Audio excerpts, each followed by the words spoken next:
আহিবা সেই বাটেৰে সজাবা সুৰৰ মেলা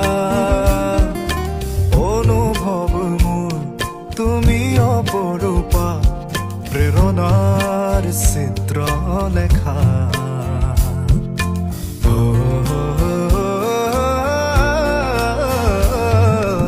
আহিবা সেই বাটেৰে সজাবা সুৰৰ মেলা অনুভৱ মোৰ তুমি অপৰূপা প্ৰেৰণাৰ চিত্ৰ লেখা আঁকিবা দুচকুত তাইৰে ছবি সপোনত প্ৰতিটো মধুৰ নিশা মোৰ